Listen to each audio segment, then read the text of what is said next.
बिस्मिल्लाहिर्रहमानिर्रहीम अस्सलाम वालेकुम फ्रेंड्स, हम आपको वेलकम करते हैं अपने YouTube channel Luqman English Academy के अंदर। सो फ्रेंड्स, आज की जो हमारी वीडियो है ये है पाकिस्तान नेवी के अंदर पीएन कैडेट्स की कुछ जॉब्स आई थी लास्ट वीक्स में, तो उनके हवाले से हमने आज की वीडियो तैयार की है। ये वीडियो बनाने का बेसिकली मकसद ये था कि मेरे से कमेंट बॉक्स के अंदर बहुत सारे दोस्तों ने बार बार पूछा था, पीएन कैडेट के हवाले से बहुत सारी चीज़ें मेरे से पूछ रहे थे। तो मुझे था कि बहुत सारे लोगों को इनके बारे में इल्म होगा, लेकिन अक्सरियत ऐसी है जो अभी भी इस चीज़ से लाइल्म है, जिसको इन चीज़ों का नहीं पता।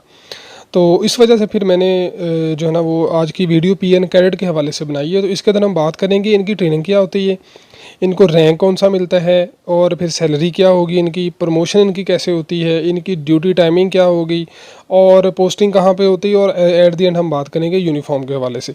तो मुकम्मल जो वीडियो है वो आज की हमारी पीएन कैडेट के हवाले से, पाकिस्तान नेवी के अंदर जो कैडेट होते हैं उनके हवाले से, जॉब के हवाले से। सबसे पहले तो हम बात करेंगे जी कि पीएन कैडेट होता क्या है। देखें यहाँ पर पीएनए मैंने वैसे लिखा है, ये आपको अगर यहाँ पर इसको थोड़ा सा मैं ऐसे लिखूँ कि पीएमए, तो फिर आपको समझ आ जाएगा, यानी पाकिस्तान मिलिट्री अकेडमी। देखें, जैसे पाकिस्तान मिलिट्री के अंदर यानी पाकिस्तान आर्मी के अंदर पीएमए होती है, इसी तरह पाकिस्तान नेवी के अंदर पीएनए होती है, यानी पाकिस्तान नेवल अकेडमी होती है। ठीक हो गया।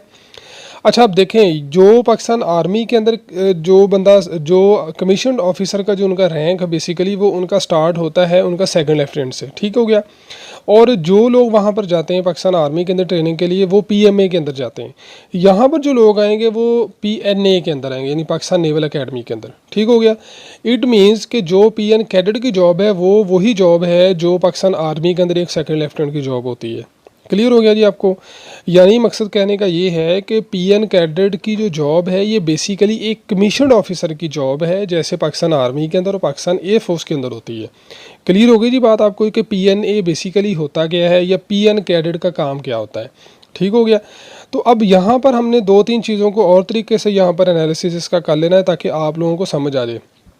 एक तो ये कि मैं नेक्स्ट स्लाइड के ऊपर आपको एक ऐड भी दिखाऊंगा, और बेसिकली गाइडेंस का इशू होता है। हम चूँकि हमारे माशरे के अंदर या हमारे इर्द गिर्द सोसाइटी के अंदर बहुत सारे लोग जो है ना वो पाकिस्तान आर्मी को या एयरफोर्स को तरजीह देते हैं, नेवी के अंदर नहीं जाते, जिसकी वजह से हमें फिर इन चीज़ों का इल्म नहीं होता। यहाँ पर मैंने आपके सामने एक ऐड रखी है जो पाकिस्तान नेवी की जो पीएन कैडेट है उसके हवाले से। यहाँ पर देखें, ये मैं रेड जो लाइन यहाँ पर ड्रॉ कर रहा हूँ, यहाँ पे लिखा हुआ है कि join Pakistan army as PN cadet for permanent commission. Permanent commission का मतलब ये है कि आपकी जो जॉब है ये एक परमानेंट कमीशन ऑफिसर की जॉब है। दो तरह की जॉब्स होती हैं, परमानेंट होती हैं और एक शॉर्ट सर्विसेज की होती हैं। जो परमानेंट कमीशन की जो जॉब्स होती हैं ये सेकंड लेफ्टिनेंट, मिडशिपमैन और इस तरह से पाकिस्तान एयरफोर्स के अंदर जो स्टार्टिंग इनके रैंक्स होते हैं वहाँ सर कमीशन ऑफिसर के ये सारे के सारे रैंक्स चलते हैं। ठीक हो गया जी। तो ये परमानेंट कमीशन की जॉब है, यानी ये एक आपने जब पीएन कैडेट में जब आपने सिलेक्ट हो जाना है या जब आपने तैयारी करनी, तो आपने इस लेवल की तैयारी करनी है कि आपने कमीशन ऑफिसर बनना है। आपने उस अंदाज से अपनी तैयारी करनी, उस लिहाज से अपने आप को प्रिपेयर करना है।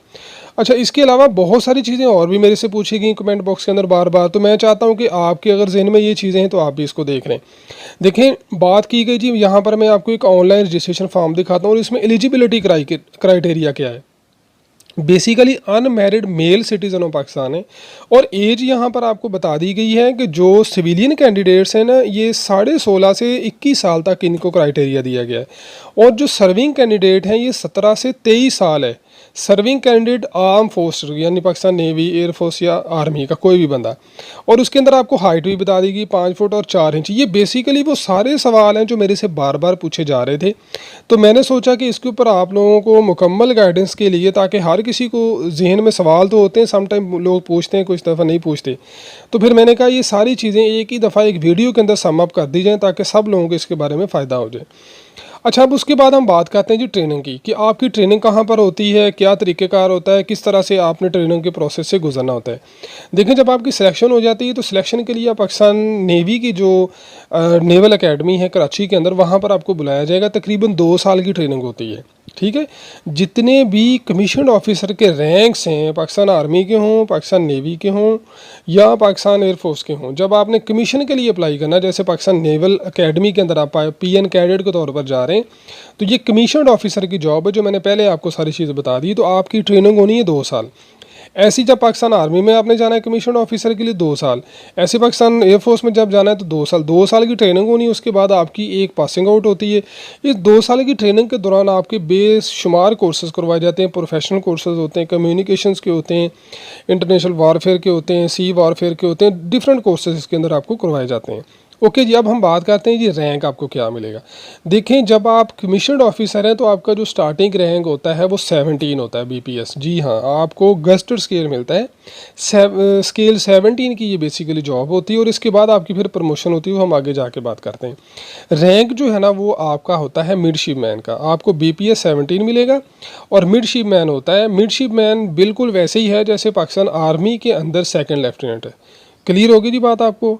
यानी कि ये भी कमीशन ऑफिसर की जॉब है। मैं बार बार आप लोगों को यही समझा रहा हूँ, कमेंट बॉक्स मेरे भरे पड़े हैं इस चीज़ से, जो मैंने बार बार लोगों को समझाया है। अच्छा, उसके बाद ये बड़ी इंटरेस्टिंग चीज़ है जी कि हमारी सैलरी क्या। सैलरी का बेसिकली होता है 2 तरह से तलक। पहले होता है ड्यूरिंग ट्रेनिंग, दूसरा होता है आफ्टर ट्रेनिंग। ड्यूरिंग ट्रेनिंग बेतहाशा लोग जो है ना वो ट्रेनिंग से भाग जाते हैं, कहते हैं जी हमारा दिल नहीं लगता जी, हमने तो बड़ा अच्छा पैकेज मिल रहा था, ये है वो। तो इस वजह से जो ड्यूरिंग ट्रेनिंग है ना वो आपकी सैलरी थोड़ी कम होती है, यानी 45,000 के करीब आपकी सैलरी होगी ड्यूरिंग ट्रेनिंग। जब आप ट्रेनिंग पास कर जाते हैं तो फिर आपको दीगर किस्म के जो अलाउंसेस है ना वो आपको लगना शुरू हो जाते हैं और 50+ आपकी हो जाती है। ओके जी, हम बात करते हैं जी प्रमोशन की। इसके बारे में बड़ा पूछा जाता है। देखें, प्रमोशन आपने देखें जो भी आर्मी चीफ बना है, जो भी एयर चीफ बना है या जो भी नेवल चीफ बना है, वो basically second lieutenant, midship man या पाकिस्तान एयरफोर्स का जो कमीशन ऑफिसर का स्टार्टिंग रैंक होता है वहाँ से वो चला है पायलट ऑफिसर से। ठीक हो गया। तो ऐसे ही आपका जो नेवी के अंदर होता है वो नेवल चीफ होता है, एडमिरल होता है। ठीक हो गया। तो उसके बाद जी हम बात करते हैं जी आपकी ड्यूटी और पोस्टिंग कहाँ पर होनी। देखें, जो ड्यूटी है ना पाकिस्तान नेवी को कहा जाता है एम्बीसियस फोर्स कहा जाता है, इसको एम्फीबियंस भी इनको कहा जाता है, यानी ये खुश्की और समंदर के अंदर लड़ने वाली फोर्स होती है। आपकी पोस्टिंग कराची के अंदर ही होनी है, लेकिन आपको तकरीबन 5 साल का अरसा आपको गुजारना पड़ता है वहाँ पर।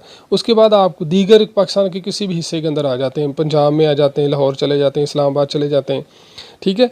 तो ड्यूटी क्या होगी जी, आपने सी के अंदर भी आपको करनी पड़ेगी और बाहर भी आपको करनी पड़ेगी। ठीक है। ये फिर आपकी जो ब्रांच आपको एलोकेट होती है जब आप ट्रेनिंग के अंदर पास आउट हो जाते हैं, तो साथ ही आपको ब्रांच भी आपकी मिल जाती है कि ये आपकी ब्रांच, इस ब्रांच में आपने ड्यूटी करनी है। तो फिर उसके अकॉर्डिंगली ही आपकी ड्यूटी जो है ना वो डिसाइड होती है। आपने उसके अकॉर्डिंग ही फिर सारी ड्यूटी आपने सर अंजाम देनी होती है। तो ड्यूटी का मैंने पहले बता दिया कि थोड़ा सा अर्सा आपको कराची में गुजारना पड़ता है और उसके बाद फिर आपकी विलिंग होती है कि आपने किस एरिया में जाके ड्यूटी करनी है। क्लियर हो गया जी। इसके अंदर आपकी एविएशन भी आ जाती है, वेपन भी आ जाती है, ऑपरेशन भी आ जाते हैं, बाकी बेतहाशा इसके अंदर फील्ड्स आ जाते हैं। अब एंड पे हम बात करते हैं जी यूनिफॉर्म कैसी होती है। देखें, यूनिफॉर्म के बारे में भी मैंने आपसे कहा शुरू में कि हम लोगों को इल्म नहीं होता। हम समझते हैं जी कि जो वाइट सी यूनिफॉर्म है ना, बैंड बाजे वाली जिसको कहा जाता है, वो ही है। हालांकि वाइट यूनिफॉर्म इनकी और जो जिसको हम दूसरा बैंड बाजे वाली कह रहे हैं, बड़ा फ़र्क होता है भाई। 4-5 किस्म की इनकी यूनिफॉर्म है। कुछ के सैंपल मैंने यहाँ पर दिखाए हैं। ठीक है ना, एज़ पर ब्रांच। अभी तो बल्कि ब्लैक जो उनकी वाइट है वो भी सिर्फ ऑफिशियल ही रह गई है, बाकी इनकी यूनिफॉर्म जो है ना वो